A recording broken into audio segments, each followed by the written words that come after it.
నమస్తే sir. Hi.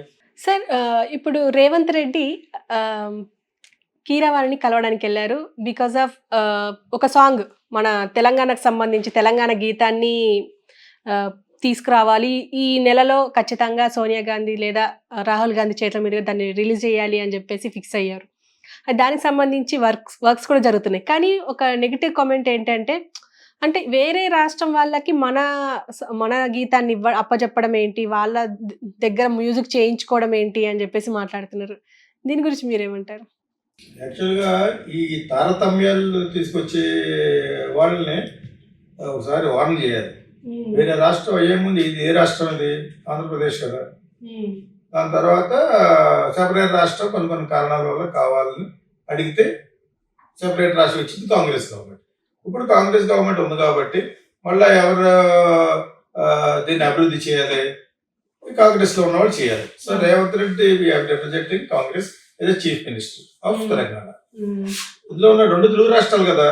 ఈ తారతమ్యాలు ఎవరు పట్టుకొస్తున్నారు? తెలంగాణలో ఉన్న మ్యూజిషియన్ సంఘం వేశారు. అవును. ఇలాగా లెటర్ పంపారు. ఇలాగా కీరవాణికి ఎందుకు ఇవ్వడం, జై జై హో తెలంగాణ అని. ఇప్పుడు అక్కడైతే $1 బిలియన్ అంటే సమ్ డాగ్ బిలియన్స్ లో పెట్టిన పాట మిలియనియర్ ఏఆర్ రెహమాన్ది. అది దాని కాకుండా అతను మామూలుగా ఫైనల్ గా ముస్లిం కాబట్టి అందు నుంచి బయటపడడం కోసం వందే మాతరం అని చేసి హిట్ కొట్టాడు. ఇప్పుడు 20 ఏళ్ళ క్రితం వందే మాతరం అని చేశాడు కదా. తర్వాత జై హో అనే సాంగ్ ఇందులోది స్లమ్ డాగ్ మిలియనియర్. ఓకే, ఈ విధంగా అతను బ్యాలెన్స్ చేసుకుంటూ వచ్చాడు. బికాజ్ బేసికల్గా అతను ముస్లిం, చాలా మందికి తెలియదు. ముస్లిం కన్వర్ట్ ఏం కాదు. ఫాదర్ హిందూ, మదర్ పక్కా ముస్లిం. ఓకేనా? సో అతను దిలీప్ అనే పేరుతో ఉండేవాడు. ఒకసారి మ్యూజిక్ డైరెక్టర్ అయిన తర్వాత ఎక్కడికో మంచి ప్లేస్కి, అజ్మీర్ లాంటి మంచి ప్లేస్కి వెళ్ళి అక్కడ కన్వర్ట్ అయినట్టుగా అఫీషియల్గా కన్వర్ట్ అయ్యాడు. అప్పటి వరకు ముస్లిం పేరు పెడితే ఆవిడ పెళ్ళని ఇలా రాజు దగ్గర అయ్యేదో చాలా మంది పిల్లలు చెప్పేసి ఎవరికి ఆడే క్రిస్టియన్స్ వీళ్ళంతా కూడా హిందూ పేర్లు పెట్టుకుని ఉంటారు. ఇంక్లూడింగ్ ఇళయరాజు కూడా క్రిస్టియనే. ఏదో డానియల్ రాజా ఇది అంటారు. వాళ్ళంతా భారతీ రాజా వీళ్ళంతా క్రిస్టియన్స్. ఇండియాలో ఉన్న క్రిస్టియన్స్, ఎస్పెషల్ ఆంధ్రాలో ఉన్న క్రిస్టియన్స్, తమిళనాడులో ఉన్న క్రిస్టియన్స్ అని చెప్పుకుంటే సినిమాలో పెద్ద ఎక్కువ రావని చెప్పేసి పేరు పెట్టుకోరు. ఇది హిందూ పేరు తగిలించుకుంటారు. తగిలించుకుని మరి ఇళయరాజాని చూస్తే బోరుదాని హిందూ కింద వాళ్ళ ఇంట్లో పూజలు చేస్తారు. నేను దగ్గర చూశాను కాబట్టి. సో అదే విధంగా వీడు రెహమాన్ దిలీప్ అలా అతను కూడా వచ్చేటప్పుడు తెలుసు నాకు. వాడు కూడా అయ్యాడు. ఓకేనా? హ్యారిస్ జయరాజ్ అని కూడా ఉన్నాడు. వాడికి పక్కా క్రిస్టియన్, అది మారలేదు. ఫస్ట్ నుంచి క్రిస్టియన్నే, ఇప్పుడు కూడా క్రిస్టియన్నే. అన్ని సినిమాలు చేస్తాడు. ఏఆర్ రెహమాన్ లెవెల్ కూడా వెళ్ళాడు. ఇక్కడ శాస్త్రీయ సంగీతంలో ఒక్కటే బాగా తెలిసి వెస్టర్న్ బాగా తెలియని మ్యూజిక్ డైరెక్టర్ ఒక మణి శర్మ, మణి అనే కీబోర్డ్ ప్లేయర్ అతని పేరు. అతన్ని పెట్టుకుని ఏదో మ్యూజిక్ డైరెక్టర్ గా బాగా పైకి వచ్చాడు. అసలు వాళ్ళు కూడా నాకు ఒక అనుమానం పెట్టిన కీరవాణి వాళ్ళు కూడా క్రిస్టియన్సీ అనుకుంటా లోపల. బయటకు మట్టుకు నాకు బాగా తెలుసు. నేను ఎప్పుడు అడగలేదు. నా దగ్గర వచ్చేవాడు తన మ్యూజిక్ డైరెక్టర్ అవని క్రితం నుంచి నా రూమ్లోకి వచ్చి కూర్చుని మెడ్రాస్ బాగా ఫ్రెండ్ నాకు. నా పాటలు అంటే కూడా చాలా ఇష్టం. ఆ రోజుల్లోనే అతను మ్యూజిక్ చేయాలనే ఉద్దేశంతో కొవ్వూరు నుంచి రాయచూరు వెళ్ళిపోయి, రాయచూరు నుంచి మళ్ళీ రాయచూరు తక్కువ ఖరీదు రేటు. కొవ్వూరులో ఒక ఎకరం అంటే ఒక 10 ఎకరాలు వస్తుంది. ఆ విధంగా కూడా అక్కడ సెటిల్ అయ్యి అక్కడే కూడా అమ్మేసుకుని ఇక్కడికి వచ్చి సినిమాలు తీసి మొత్తం డబ్బులు పోగొట్టేసుకుని మనిషి రోడ్డు పడ్డ లెవెల్కి వచ్చారు. కీరవాణి ఎవరబ్బాయి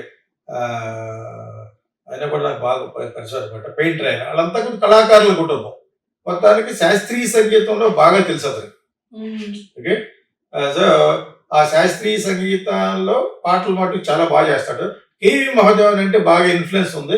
అతను పాత పాటలను కొంచెం మోడర్న్ గా చేసి ఒక ఇళయరాజా చేయడానికి ట్రై చేస్తాడు, కానీ ఇళయరాజా చేయలేడు.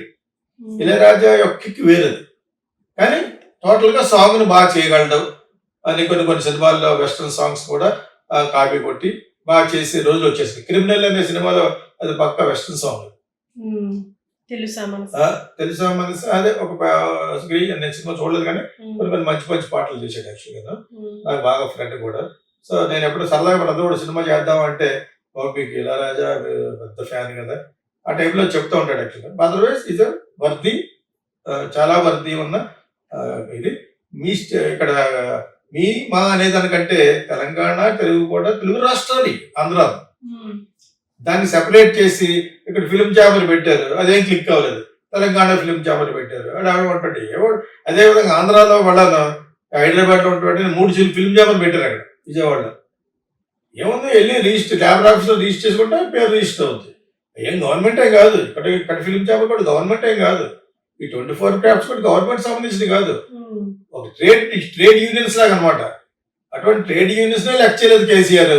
ఆర్టీసీ పెద్ద ట్రేడ్ యూనియన్ పక్కన ఉంటారు, పెంచను జీతాలు అన్నాడు అంతే.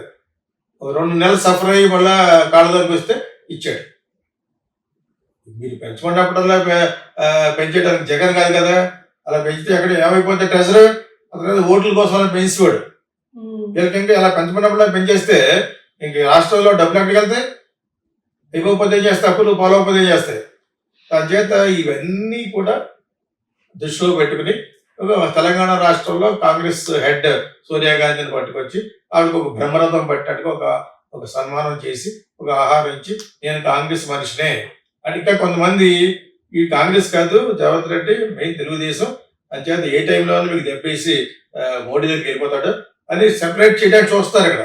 బట్ వీళ్ళకి బట్టి విక్రమార్కులందరికీ వీళ్ళు ఫిట్టింగ్ పెట్టడానికి చూస్తారు. వాళ్ళు కూడా పోతే పోనీ వస్తే మనకే బెటర్ కదా అన్న లెవెల్లో అంటారు. అతని గురించే స్టేట్ వచ్చింది. ఇవన్నీ పోవాలంటే సోనియా గాంధీ తీసుకొచ్చి సన్మానం చేయాలి ఇక్కడ. ఆ సందర్భంగా తెలంగాణకు ఒక గీతం, తెలంగాణకు ఒక జాతీయ గీతం లాగా రాష్ట్రంలో సంబంధించిన ఒక మంచి పాట ఒకటి చేయమని కేరవాడకి వెళ్ళడం 100% కరెక్ట్. కాకపోతే అక్కడ ఈక్వేషన్స్ ఏంటంటే ఎవరికాళ్ళే సినిమాలో ఉన్న పాపులారిటీని కూడా వాడేసుకుంటానికి ప్రయత్నిస్తున్నారు. బీజేపీ ఎలా వాడేసుకుంది, రాజమౌళికి పద్మశ్రీ ఇచ్చింది, ఇంత త్వరగా ఇవ్వాల్సిన అవసరం కూడా లేదు. నాకంటే నాకు ఇష్టం, నేనంటే అతనికి దాని గురించి చెప్పట్లేదు. పాలిటిక్స్ ఎలా వాడుకుంటున్నారు సినిమా ఫీల్డ్ అనేది. ఓకే, ఎవరికి కావాలితే వాళ్ళకి పద్మభూషణ్లు, ఎవరికి కావాలితే వాళ్ళకి పద్మశ్రీ ఇస్తారు గవర్నమెంట్. వాళ్ళ యొక్క ఆడియన్స్ కూడా మాకు ఓటేస్తారండి. ఆ విధంగా చేయడంలో మొట్టమొదటి ఉన్న పేటలో ఉన్న వాళ్ళు ఎవరంటే బీజేపీ. చేయడమే ఇదిగో భారతరత్న, ఇదిగో 4 భారతరత్నలు అటు అయిపోయినమాట. సో ఆ విధంగా రాజమౌళి ఫాదర్ కూడా is a successful writer only for Rajamouli, not for others. అతను ఓన్ సినిమా డైరెక్ట్ చేస్తే 2 ఆడదు విజయేంద్ర ప్రసాద్. అతను తీసుకెళ్లి ఎంపీ సీట్ ఇచ్చి అతను తీసుకెళ్ళి ఒక వెబ్ సిరీస్ ఇచ్చి ఒక ఇన్ని కోట్లను డబ్బులు ఇచ్చి ఇవన్నీ చేస్తున్న టైంలో ఇప్పుడు మరి కాంగ్రెస్ దానికి వాళ్ళ మనిషి కదా ఇతను. శివదత్త కొడుకుతారు గైరవాణి. శివదత్త బ్రదర్ ఎవడో విజయేంద్ర ప్రసాద్, బీజేపీ మనిషి. రాజమౌళి ఎవడో బీజేపీ మనిషి. యాక్చువల్గా తెలుగుదేశం మనిషి కింద లెక్క. మీకు అర్థమైందా? వాళ్ళ యొక్క క్యాస్ట్ ఈక్వేషన్ అలా కలుపుకుంటూ ఉంటారు వాళ్ళు తెలుగుదేశం. ఇవన్నీ నేను బాహాటంగా మాడితే యథార్థవాది లోక విరోధి అయిపోతాను నేను. అయిపోయినా ఐ డోంట్ మైండ్. జనాలకు తెలియాలి, కొంతమందికి తెలియకున్నట్లే. సో అటువంటి కీరవాణికి ఎందుకు ఇవ్వడం అనేది ఒక పద్ధతి. బీజేపీ అతను వాళ్ళ ఫ్యామిలీ అంతా బీజేపీకి ఇప్పుడు భజన చేస్తున్నారు, వాళ్ళు కూడా వీళ్ళకి భజన చేస్తున్నారు. అటువంటి నువ్వు కాంగ్రెస్ భద్రశత్రువు ఆఫ్ బీజేపీ, నువ్వు అతనికి ఇస్తావేటని అని అడగడం ఒక పద్ధతి. వీళ్ళు అలాగ అడగట్లేదు, రాష్ట్రంలో పెడతారు ఫీలింగ్. ఇక్కడున్న మ్యూజిషియన్స్ అంట వేరే రాష్ట్రం వాళ్ళకి, ఇక్కడున్న మ్యూజిషియన్లు అయితే మీరు కొట్టింది మేము చూడడం అంటే, ఇప్పుడు మీరు మ్యూజిక్ కొట్టింది ఆంధ్ర బ్యాన్ చేసింది, ఏం చేస్తారు మీరు? ఇప్పుడు ఆంధ్ర వాళ్ళు చేసిన సినిమాలు సిగ్గులేకుండా చూడలేదు మీరు. ఇక్కడ దమ్ముంటే ఈ బ్యాన్ చేయి. వాళ్ళు ఎవరైతే కీరవాణికి వద్దన్నారు, నేను ఫైనల్ గా కీరవాణికి ఇవ్వడం కరెక్ట్. చేయడం ఇష్టం, అది కీరవాణికి ఇస్తాడు, ఇక్కడ ఉన్న మ్యూజిక్ ఇస్తాడు, 10 మంది మ్యూజిషియన్స్ పెట్టి కొట్టడానికి కూడా అనొచ్చు. కీరవాణికి ఇస్తే కొంచెం వ్రతం చేయడం ఫలితం తగ్గుతానికి పేరు కూడా ఉంటుంది, పేరున్న మ్యూజిక్ డైరెక్టర్ అని ఇవ్వచ్చు. వీళ్ళు పార్టీ ప్రకారంగా ఫిట్టింగ్ పెట్టట్లేదు. పార్టీ ప్రకారంగా కాంగ్రెస్ కి బీజేపీ పడదు అదంటలేదు. వేరే రాష్ట్రం వాళ్ళు మ్యూజిక్ డైరెక్టర్స్ ఎత్తికిస్తారంటే, అయితే నువ్వు చేసిన మ్యూజిక్ మీరు చూడమంటే ఇటువంటి ఏదో ఫిట్టింగ్లు పెట్టకండి తెలంగాణ వాళ్ళు. What is there? ఇంకా మీరు ఎస్టాబ్లిష్ అవ్వలేదు ఇంకా. అసలు without Andhra there is no Telangana. You must understand that. Without Andhra people here there is no Telangana. ఎవడో సెపరేట్ చేసాడు, కొన్ని జరగట్లేదు చెప్పి అది కరెక్టే. కొన్ని అన్యాయాలు గత 50-60 సంవత్సరాల నుంచి తెలంగాణ వాళ్ళు అన్యాయం అయిపోతున్నారు. వాళ్ళ కోసం సెపరేట్ రాష్ట్రం పెట్టడం అనేది 100% కరెక్టే. అంతేగాని ఇటువంటి ఎంటర్టైన్మెంట్ ఇండస్ట్రీలో ఈ సెపరేట్ స్టేట్ ఎవరంటే అటు పెట్టింది ఈ మ్యూజిక్ అంత గొప్ప వాళ్ళు ఇక్కడ మొన్నటి వరకు మెడ్రాస్ లో ఉన్న కీబోర్డులు వాళ్ళు వాయిస్తే కానీ ఇప్పుడు మనకు లేరు. ఇప్పుడు దేవిశ్రీ అందరూ వాడేవాళ్ళు మెడ్రాస్ వాళ్ళే. ఇళయరాజా ఎక్కడ వచ్చాడు? ఆ సినిమాలన్నీ ఇళయరాజే. ఇటు ఆంధ్ర కాదు, తెలంగాణ కాదు, నేను ఇంకొకరితో చేయలేదు. మీకు అర్థమైంది మీకు? ఈ ఎంటర్టైన్మెంట్ ఫీల్డ్ లో అటువంటి పట్టు రాకూడదు. వాట్ రేవంత్ రెడ్డి అయితే కరెక్ట్. కిరవాణికి ఇచ్చినా ఎవరికి ఇచ్చినా కూడా సంతోషించవలసిన విషయం అది.